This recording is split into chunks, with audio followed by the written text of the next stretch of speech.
तो हेलो बच्चों, क्या हाल चाल। आज हम पढ़ेंगे लेक्चर नंबर 6 में तनु विलयनों के गुण।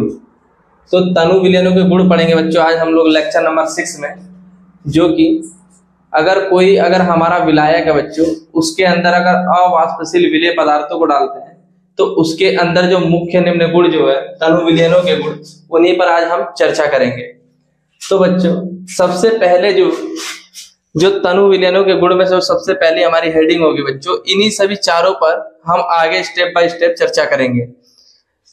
तो सबसे पहली जो हेडिंग हमारी रहेगी इस आज के लेक्चर में बच्चों, परासरण एवं परासरण दाब। परासरण एवं परासरण दाब, ऑस्मोसिस एंड ऑस्मोटिक प्रेशर। दूसरी हमारी हेडिंग रहेगी बच्चों, वाष्प दाब का अवनमन, लोअरिंग ऑफ वेपर प्रेशर। तीसरी हेडिंग हमारी रहेगी बच्चों, क्वथनांक का उन्नयन, एलिवेशन ऑफ बॉइलिंग पॉइंट। चौथी हेडिंग हमारी हेमांक का अवनमन। तो बच्चों हम आज के लेक्चर में जो सबसे पहली हमारी हेडिंग रहेगी, परासरण एवं परासरण दाब कहते किसे हैं, यानी कि परासरण कहते किसे हैं, फिर उसके बाद यह देखेंगे हम कि परासरण दाब किसे कहते हैं। सबसे पहले हम इस टॉपिक को स्टार्ट करने से पहले सबसे पहले हम एक हेडिंग पर चर्चा करेंगे, विलयनों के अणुसंख्या गुणधर्म, यानी कि हम विलयनों के अणुसंख्या गुणधर्म पर चर्चा करेंगे। तो तब तक आप लोग इसको नोट कर लीजिए बच्चों, क्योंकि इस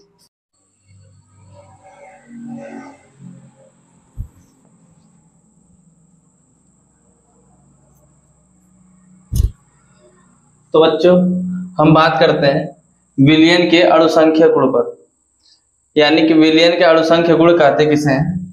विलयन के जो भौतिक गुण विलयन के निश्चित आयतन में उपस्थित विलेय के कणों की संख्या पर या विलयन में विलेय के मोल प्रभाज पर निर्भर करते हैं, अणुसंख्या गुण कहलाते हैं।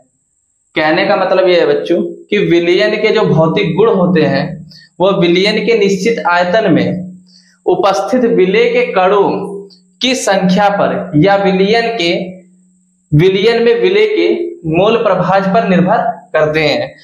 उन्हें हम क्या कहते हैं बच्चों, अणुसंख्या गुण कहते हैं, अणुसंख्या गुणिया कहलाते हैं। तो हम बता देते हैं बच्चों, अणुसंख्या गुण जो होते हैं बच्चों, वह विलेय के कणों की प्रकृति या कह सकते हैं उनकी संरचना एवं संगठन पर निर्भर करते हैं।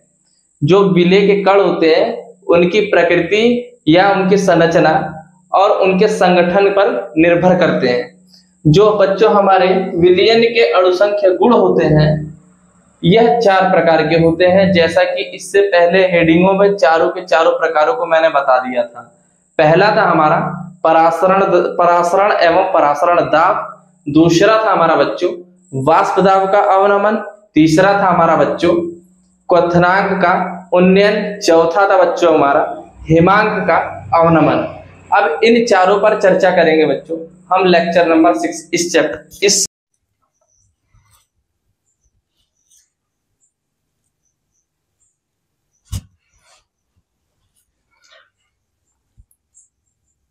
तो बच्चों हम बात करते हैं परासरण कहते किसे हैं। परासरण ऑस्मोसिस, परासरण कहते किसे हैं, किसी विलयन को एक अर्ध पारगम्य झिल्ली द्वारा शुद्ध विलायक से पृथक करने पर, शुद्ध विलायक से अलग करने पर केवल विलायक के अणु अर्ध पारगम्य झिल्ली में होकर विलायक से विलयन में जाने लगते हैं। यानी कि एक अर्ध पारगम्य झिल्ली लेंगे बच्चों, हम क्या करते हैं उस अर्ध पारगम्य झिल्ली द्वारा विलयन को और शुद्ध विलायक को अलग कर लिया जाता है।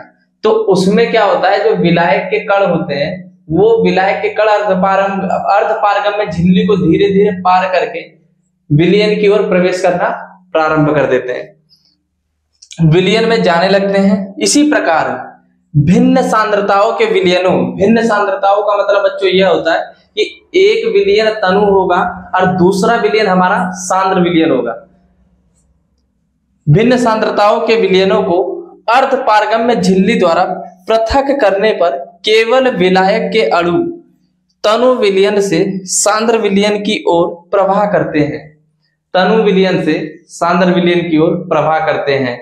मैंने अभी बताया था आपको भिन्न सांद्रताओं का मतलब ही यही होता है बच्चों कि एक विलयन हमारा तनु होगा, दूसरा क्या होगा, सांद्र होगा। आइए बच्चों, हम इन सभी इतनी लंबी चौड़ी जो परिभाषाएं हैं उसको केवल और केवल 2 से 3 लाइन में कंप्लीट करेंगे। परासरण कहते किसे हैं? विलायक के अणुओं का अर्धपारगम्य झिल्ली में होकर शुद्ध विलायक से विलयन की ओर या तनु विलयन से सांद्र विलयन की ओर स्वतः प्रवाह परासरण कहलाता है।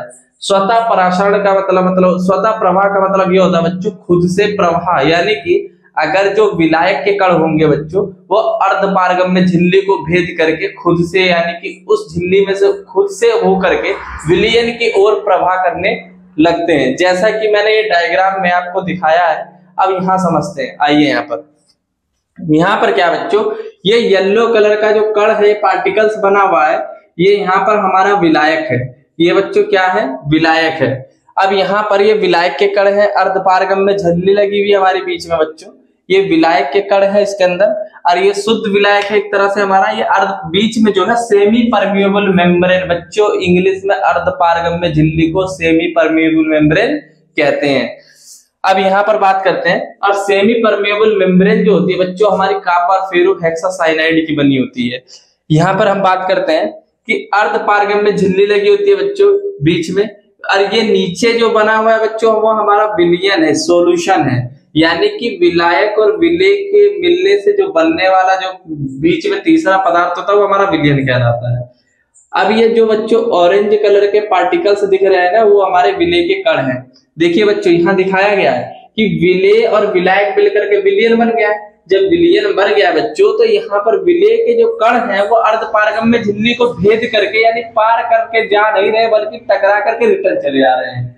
और ऊपर हम देख रहे हैं बच्चों जो विलायक के कण हैं वो अर्धपारगम्य झिल्ली को भेद करके धीरे धीरे नीचे आ रही है। हम जैसा कि आपको इसमें परिभाषा में बताए हैं कि भिन्न सांद्रताओं वाले विलयनों में जो तनु विलयन के कण होते हैं बच्चों,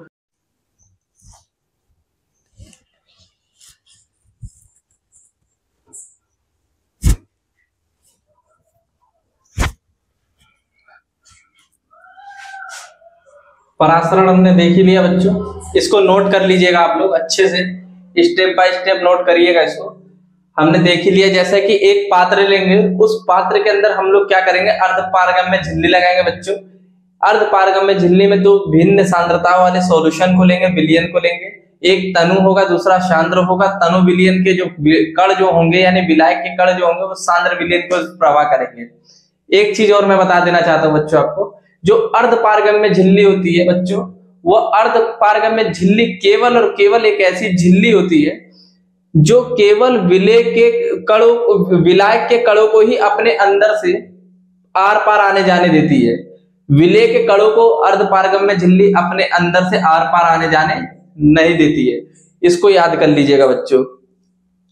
दूसरी बात यह है कि अर्धपारगम्य झिल्ली जो होती है बच्चों वो बकरे के आश्य, अंडे की झिल्लियां जैसे हो गई, कोशिका झिल्लियां जैसे हो गई।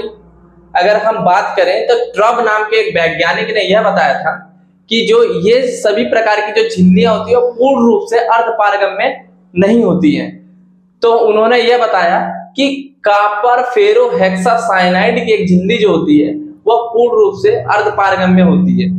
उसके लिए मैं आपको यहां पर दिखा देता हूं कि कॉपर फेरोहेक्सासाइनाइड Cu2, इसका फार्मूला होता है बच्चों Cu2 FeCN6। Cu2 FeCN6 ये अर्धपारगम्य झिल्ली का जो फार्मूला होता है बच्चों, ये ट्रब ने बताया कि ये एक अच्छी अर्धपारगम्य झिल्ली होती है Cu2 FeCN6। नोट कर लीजिएगा बच्चों इतना। अब हम लोग आगे चलते हैं बच्चों कि परासरण दाब किसे कहते हैं।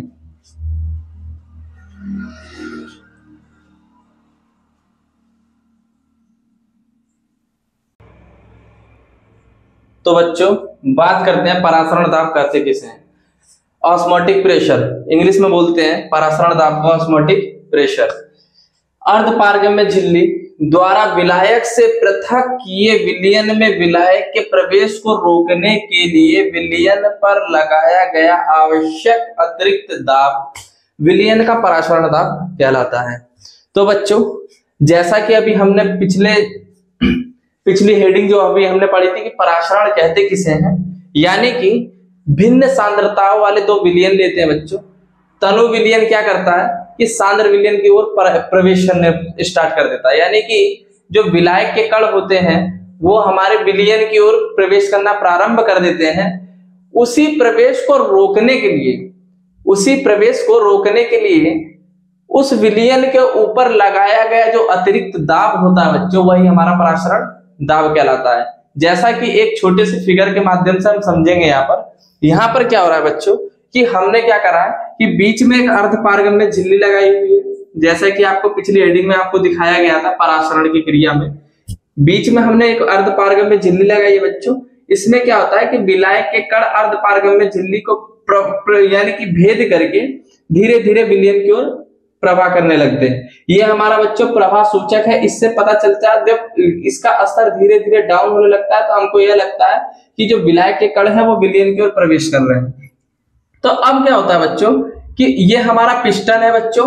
इस पिस्टन के ऊपर एक्सटर्नल प्रेशर यानी बाह्य दाब जैसे ही लगाते हैं तो ये क्रिया जो है रिवर्स हो जाती है, यानी ये प्रोसेस जो होता है बच्चों उल्टा हो जाता है। यहाँ पर होता है क्या बच्चों कि इस पिस्टन द्वारा जब बाह्य दाब लगाया जाता है तो इस बाह्य दाब के द्वारा इस प्रवाह को हम रोकते हैं बच्चों। विलायक के जो कण आते हैं विलयन की ओर, तो उसके प्रवाह को हम रोकने में जो इस पिस्टन के ऊपर एक्सटर्नल प्रेशर लगा रहे हैं, बाह्य दाब लगा रहे हैं, उसी को हम कहते हैं बच्चों परासरण दाब। जहां तक मुझको उम्मीद है बच्चों आपको पूर्ण रूप से समझ में आ गया होगा। इस फिगर को भी अच्छे से नोट कर लीजिएगा, बना लीजिएगा इस डायग्राम को, इसको जो इसकी डेफिनेशन है, परिभाषा, इसको भी अच्छे से नोट कर लीजिएगा। थैंक यू बच्चों, मिलते हैं आपको अगले